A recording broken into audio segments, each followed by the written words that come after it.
Bienvenidos a la lectura del libro El deseado de todas las gentes, escrito por Ellen G. White.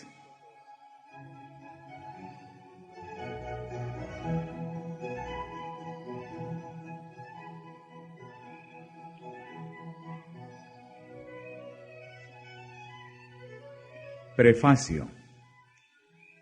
En el corazón de todos los seres humanos, sin distinción de raza o posición social, hay un indecible anhelo de algo que ahora no poseen.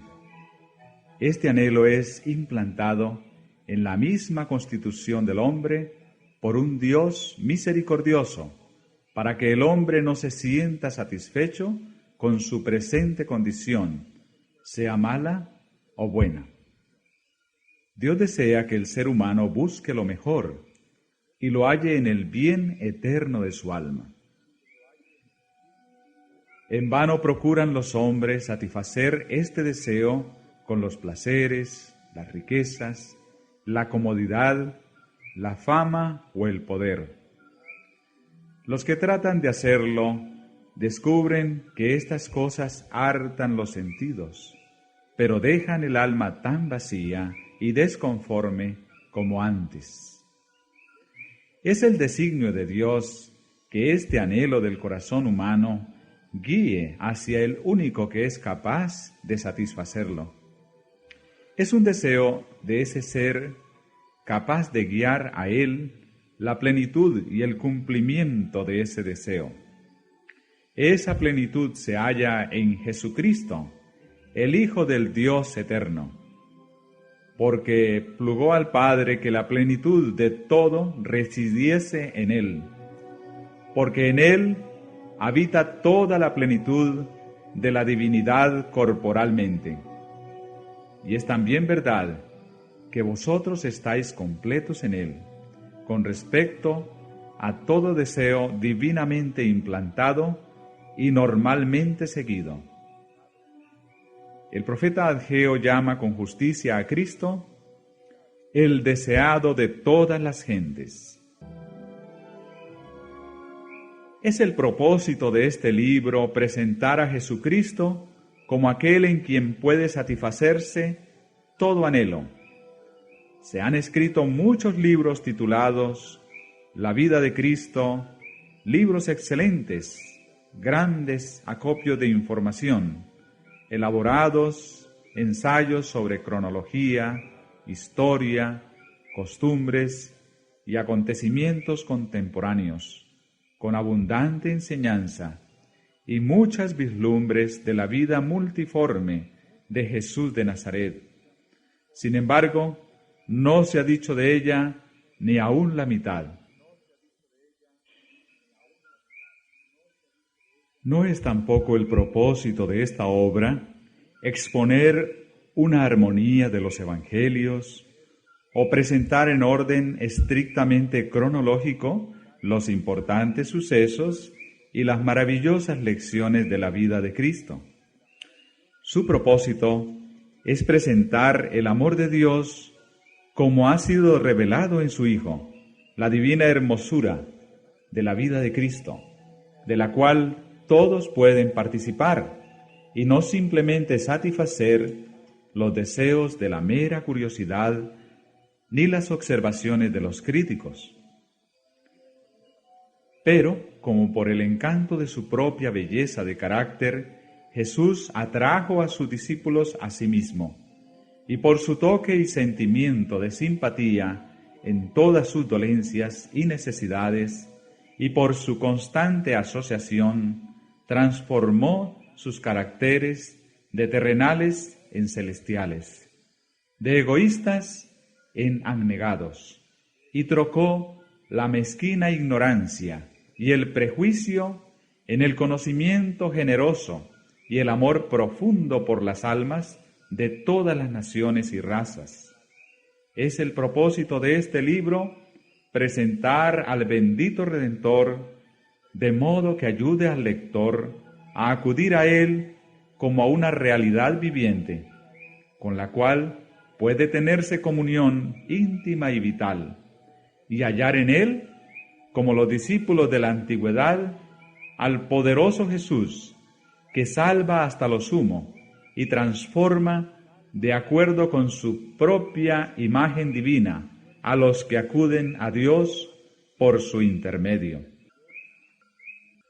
Rogamos que la bendición del Altísimo acompañe a esta obra y que el Espíritu Santo haga de las palabras de este libro palabras de vida para muchas almas cuyos anhelos y deseos no están aún satisfechos, para que puedan conocerle y la virtud de su resurrección y la participación de sus padecimientos, y finalmente, en una eternidad bienaventurada, compartir a su diestra la plenitud de su gozo y la dicha inconmensurable que disfrutarán todos los que hallan en él el todo en todo, el más señalado entre 10,000, aquel que es del todo amable, todo él codiciable.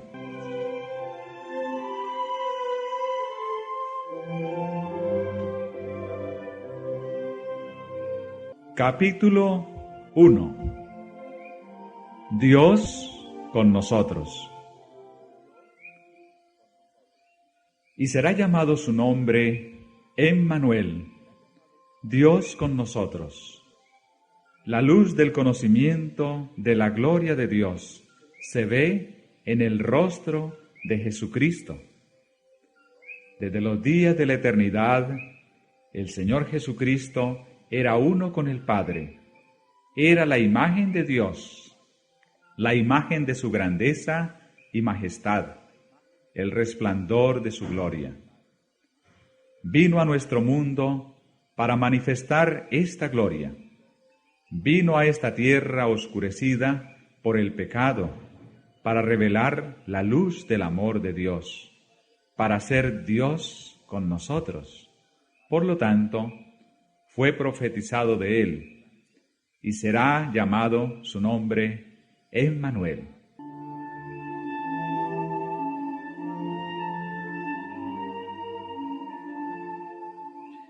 Al venir a morar con nosotros, Jesús iba a revelar a Dios tanto a los hombres como a los ángeles. Él era la palabra de Dios, el pensamiento de Dios hecho audible. En su oración por sus discípulos dice: Yo les he manifestado tu nombre, misericordioso y piadoso, tardo para la ira y grande en benignidad y verdad, para que el amor con que me has amado esté en ellos y yo en ellos. Pero no solo para sus hijos nacidos en la tierra fue dada esta revelación. Nuestro pequeño mundo es un libro de texto para el universo. El maravilloso y misericordioso propósito de Dios, el misterio del amor redentor, es el tema en el cual desean mirar los ángeles, y será su estudio a través de los siglos sin fin. Tanto los redimidos como los seres que nunca cayeron hallarán en la cruz de Cristo su ciencia y su canción. Se verá que la gloria que resplandece en el rostro de Jesús es la gloria del amor abnegado. A la luz del Calvario se verá que la ley del renunciamiento por amor es la ley de la vida para la tierra y el cielo. Que el amor que no busca lo suyo tiene su fuente en el corazón de Dios, y que en el manso y humilde se manifiesta el carácter de aquel que mora en la luz inaccesible al hombre.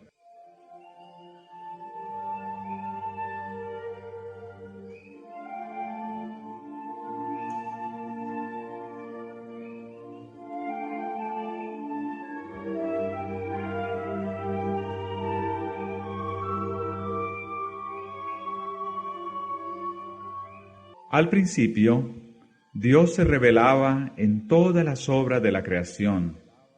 Fue Cristo quien extendió los cielos y echó los cimientos de la tierra. Fue su mano la que colgó los mundos en el espacio y modeló las flores del campo. Él asienta las montañas con su fortaleza. Suyo es el mar, pues que Él lo hizo. Fue Él quien llenó la tierra de hermosura y el aire con cantos. Y sobre todas las cosas de la tierra, del aire y el cielo, escribió el mensaje del amor del Padre.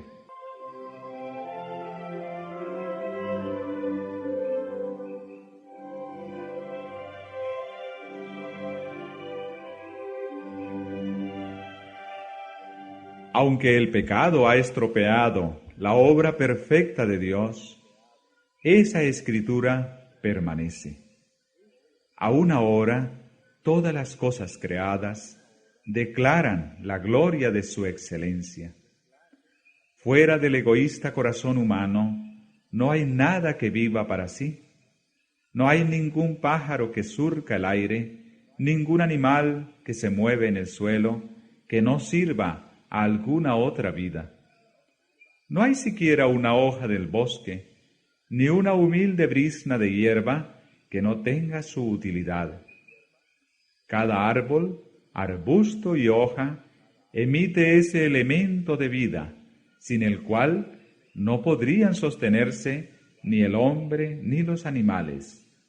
Y el hombre y el animal, a su vez, sirven a la vida del árbol y del arbusto y de la hoja.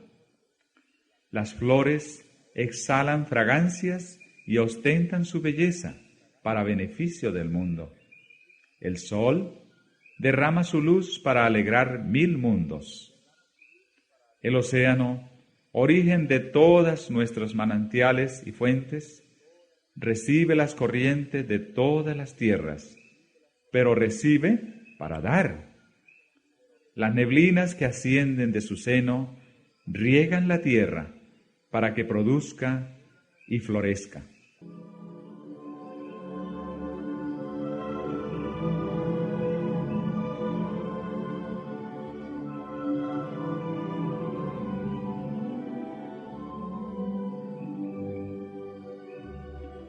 Los ángeles de gloria hallan su gozo en dar amor y cuidado incansable a las almas que están caídas y destituidas de santidad.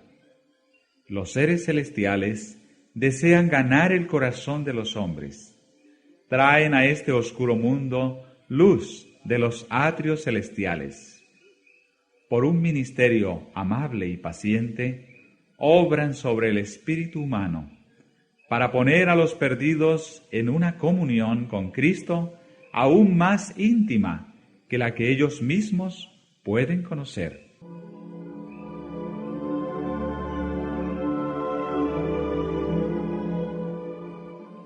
Pero apartándonos de todas las representaciones menores, contemplamos a Dios en Jesús. Mirando a Jesús, vemos que la gloria de nuestro Dios consiste en dar. Nada hago de mí mismo, dijo Cristo. Me envió el Padre viviente y yo vivo por el Padre. No busco mi gloria, sino la gloria del que me envió. En estas palabras se presenta el gran principio, que es la ley de la vida para el universo. Cristo recibió todas las cosas de Dios, pero las recibió para darlas. Así también, en los atrios celestiales, en su ministerio en favor de todos los seres creados, por medio del Hijo amado, fluye a todos la vida del Padre. Por medio del Hijo vuelve en alabanza y gozoso servicio, como una marea de amor, a la gran fuente de todo. Y así, por medio de Cristo, se completa el circuito de beneficencia que representa el carácter del gran dador, la ley de la vida. Esta ley fue quebrantada en el cielo mismo. El pecado tuvo su origen en el egoísmo. Lucifer, el querubín protector, deseó ser el primero en el cielo. Trató de dominar a los seres celestiales, apartándolos de su Creador, y granjearse su homenaje. Para ello, representó falsamente a Dios, atribuyéndole el deseo de ensalzarse. Trató de investir al amante Creador con sus propias malas características. Así engañó a los ángeles, así sedujo a los hombres, los indujo a dudar de la palabra de Dios y a desconfiar de su bondad. Por cuanto Dios es un Dios de justicia y terrible majestad, Satanás los indujo a considerarle como severo e inexorable. Así consiguió que se uniesen con él en su rebelión contra Dios, y la noche de la desgracia se asentó sobre el mundo.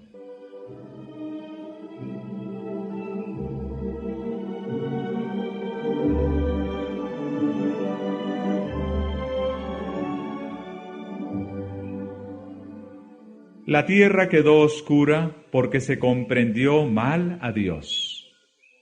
A fin de que pudiesen iluminarse las lóbregas sombras, a fin de que el mundo pudiera ser traído de nuevo a Dios, había que quebrantar el engañoso poder de Satanás. Esto no podía hacerse por la fuerza. El ejercicio de la fuerza es contrario a los principios del gobierno de Dios. Él desea tan solo el servicio de amor, y el amor no puede ser exigido, no puede ser obtenido por la fuerza o la autoridad. El amor se despierta únicamente por el amor. El conocer a Dios es amarle. Su carácter debe ser manifestado en contraste con el carácter de Satanás. En todo el universo había un solo ser que podía realizar esta obra. Únicamente aquel que conocía la altura y la profundidad del amor de Dios podía darlo a conocer. Sobre la oscura noche del mundo debía nacer el sol de justicia, trayendo salud eterna en sus alas.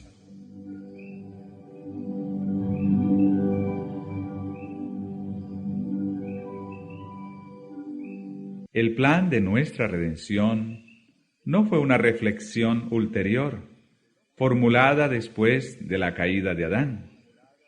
Fue una revelación del misterio que por tiempos eternos fue guardado en silencio.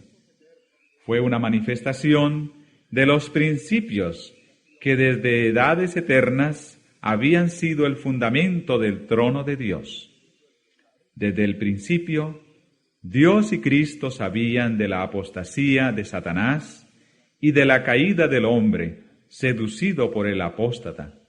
Dios no ordenó que el pecado existiese, sino que previó su existencia e hizo provisión para hacer frente a la terrible emergencia. Tan grande fue su amor por el mundo que se comprometió a dar a su Hijo unigénito, para que todo aquel que en Él cree no se pierda, mas tenga vida eterna.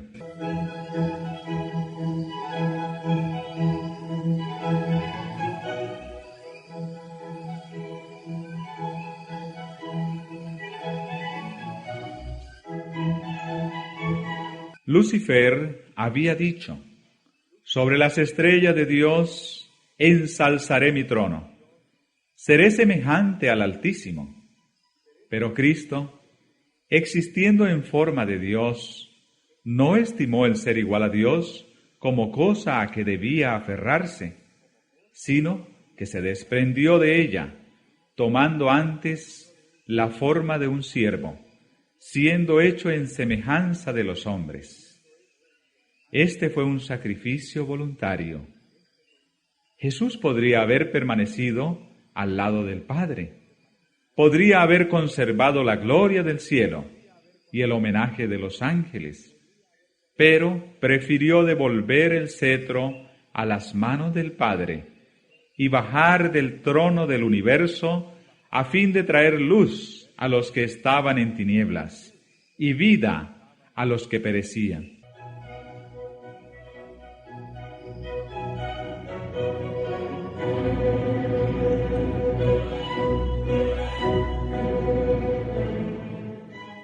Hace casi 2000 años, se oyó en el cielo una voz de significado misterioso que, partiendo del trono de Dios, decía: «He aquí yo vengo.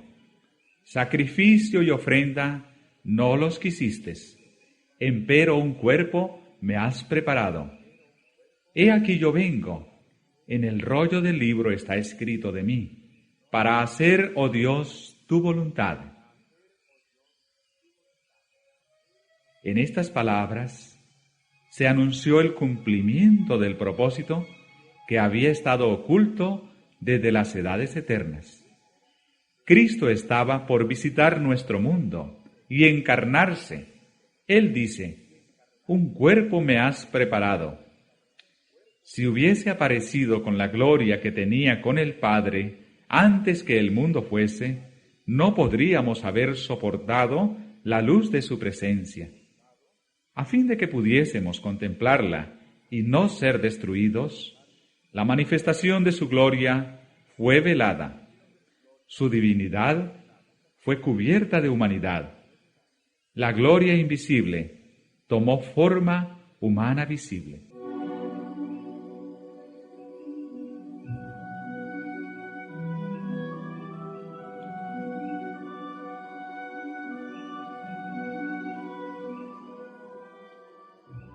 Este gran propósito había sido anunciado por medio de figuras y símbolos.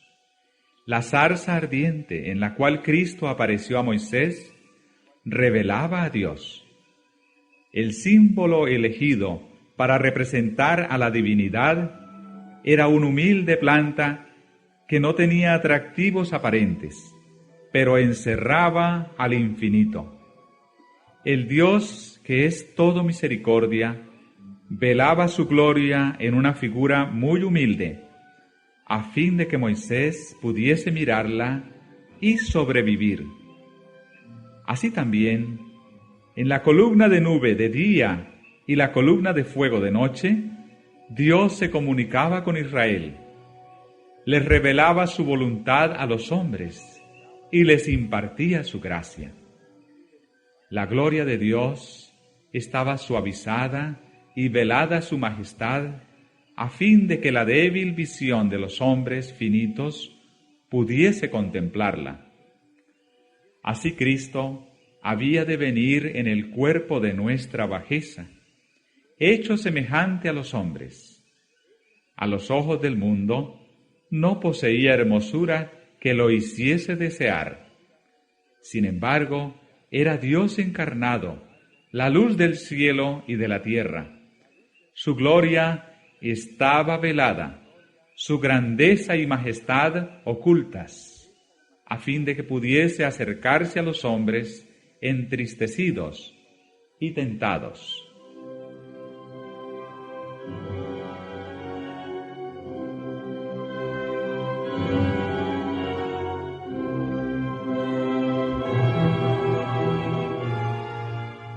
Dios ordenó a Moisés respecto a Israel: «Hacerme han un santuario, y yo habitaré entre ellos».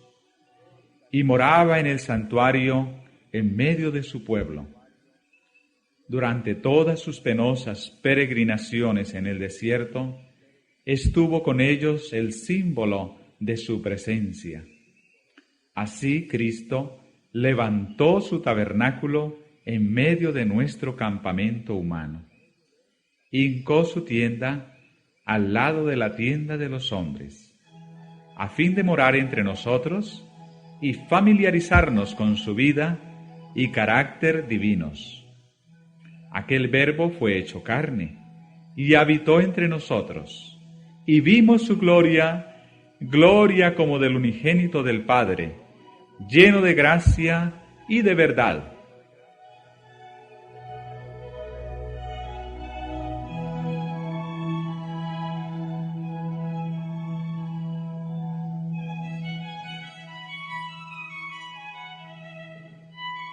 Desde que Jesús vino a morar con nosotros, sabemos que Dios conoce nuestras pruebas y simpatiza con nuestros pesares. Cada hijo e hija de Adán puede comprender que nuestro Creador es el amigo de los pecadores, porque en toda doctrina de gracia, toda promesa de gozo, todo acto de amor, toda atracción divina, presentada en la vida del Salvador en la tierra, vemos a Dios con nosotros.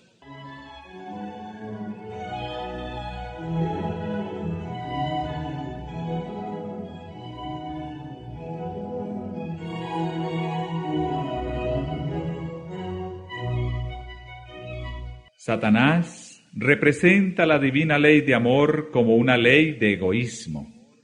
Declara que nos es imposible obedecer sus preceptos.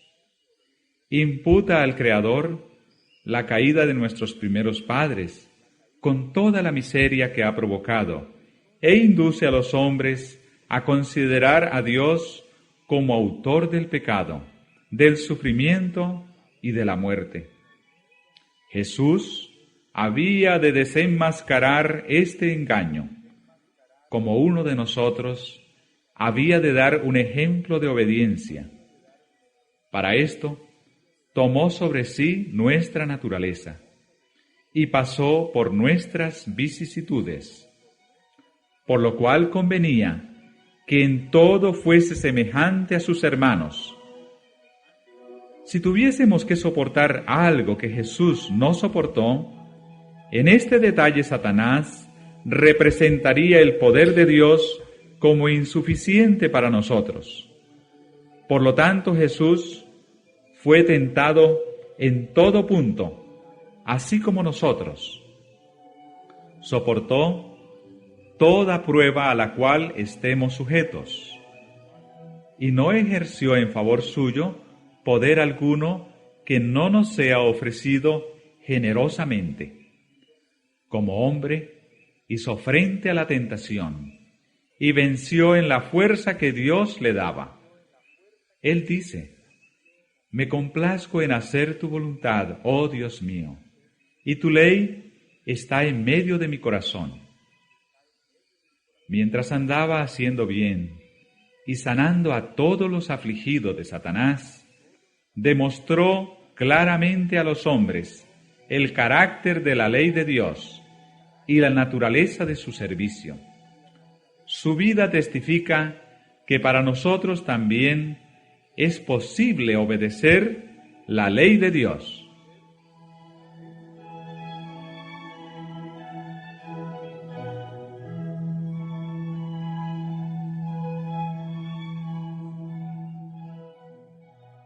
Por su humanidad, Cristo tocaba a la humanidad.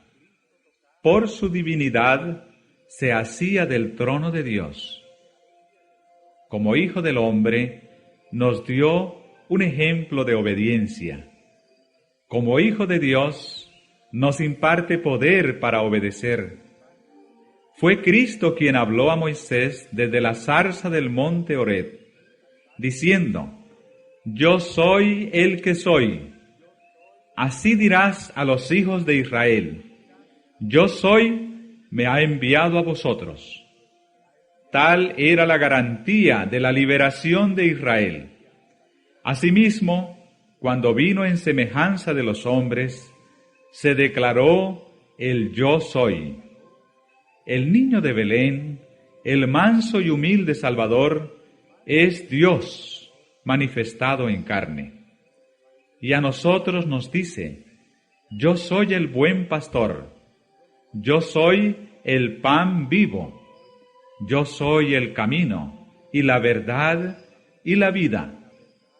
Toda potestad me es dada en el cielo y en la tierra. Yo soy la seguridad de toda promesa.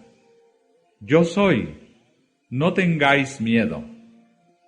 Dios con nosotros es la seguridad de nuestra liberación del pecado, la garantía de nuestro poder para obedecer la ley del cielo.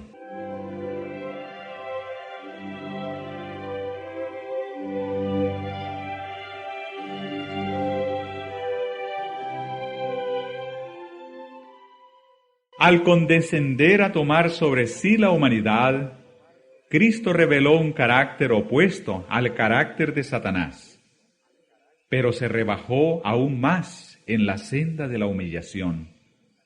Hallado en la condición como hombre, se humilló a sí mismo, hecho obediente hasta la muerte, y muerte de cruz.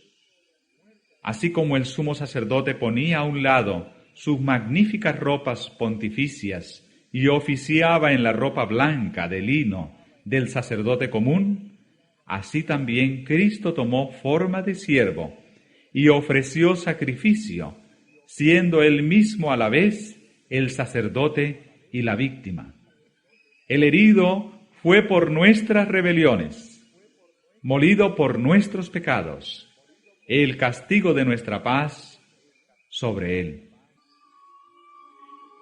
Cristo fue tratado como nosotros merecemos, a fin de que nosotros pudiésemos ser tratados como Él merece. Fue condenado por nuestros pecados, en los que no había participado, a fin de que nosotros pudiésemos ser justificados por su justicia, en la cual no habíamos participado. Él sufrió la muerte nuestra, a fin de que pudiésemos recibir la vida suya. Por su llaga fuimos nosotros curados. Por su vida y su muerte, Cristo logró aún más que restaurar lo que el pecado había arruinado. Era el propósito de Satanás conseguir una eterna separación entre Dios y el hombre. Pero en Cristo llegamos a estar más íntimamente unidos a Dios que si nunca hubiésemos pecado. Al tomar nuestra naturaleza, el Salvador se vinculó con la humanidad por un vínculo que nunca se ha de romper. A través de las edades eternas, queda ligado con nosotros, porque de tal manera amó Dios al mundo, que ha dado a su Hijo unigénito. Lo dio no sólo para que llevase nuestros pecados y muriese como sacrificio nuestro, lo dio a la especie caída. Para asegurarnos los beneficios de su inmutable consejo de paz, Dios dio a su Hijo unigénito para que llegase a ser miembro de la familia humana y retuviese para siempre su naturaleza humana. Tal es la garantía de que Dios cumplirá su promesa. Un niño nos es nacido, hijo nos es dado, y el principado sobre su hombro. Dios adoptó la naturaleza humana en la persona de su Hijo y la llevó al más alto cielo. Es el Hijo del Hombre quien comparte el trono del universo. Es el Hijo del Hombre cuyo nombre será llamado Admirable, Consejero, Dios fuerte, Padre eterno, Príncipe de paz. El Yo Soy es el mediador entre Dios y la humanidad, que pone su mano sobre ambos. El que es santo, inocente, limpio, apartado de los pecadores, no se avergüenza de llamarnos hermanos. En Cristo, la familia de la tierra y la familia del cielo están ligadas. Cristo glorificado es nuestro hermano. El cielo está incorporado en la humanidad, y la humanidad envuelta en el seno del amor infinito.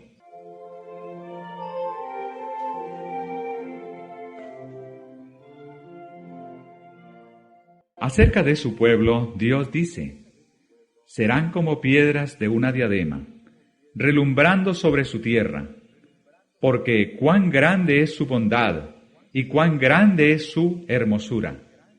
La exaltación de los redimidos será un testimonio eterno de la misericordia de Dios. En los siglos venideros, Él revelará la soberana riqueza de su gracia. en su bondad para con nosotros en Jesucristo, a fin de que sea dado a conocerle a las potestades y a las autoridades en las regiones celestiales la multiforme sabiduría de Dios, de conformidad con el propósito eterno que se había propuesto en Cristo Jesús, Señor nuestro.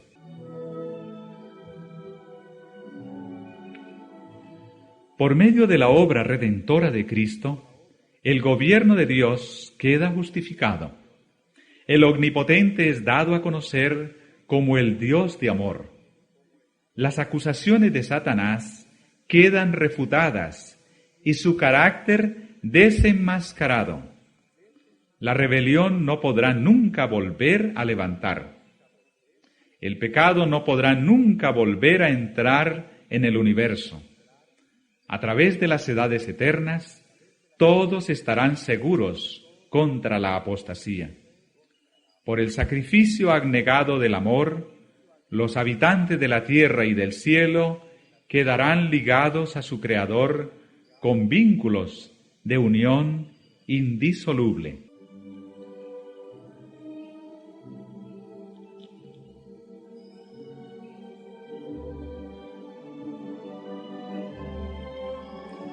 La obra de la redención estará completa. Donde el pecado abundó, sobreabundó la gracia de Dios. La tierra misma, el campo que Satanás reclama como suyo, ha de quedar no solo redimida, sino exaltada. Nuestro pequeño mundo, que es bajo la maldición del pecado, la única mancha oscura de su gloriosa creación, será honrado por encima de todos los demás mundos en el universo de Dios. Aquí, donde el Hijo de Dios habitó en forma humana, donde el Rey de Gloria vivió, sufrió y murió. Aquí, cuando renueve todas las cosas, estará el tabernáculo de Dios con los hombres. Morará con ellos, y ellos serán su pueblo, y el mismo Dios será su Dios con ellos. Y a través de las edades sin fin, mientras los redimidos anden en la luz del Señor, le alabarán por su don inefable. Emmanuel, Dios con nosotros.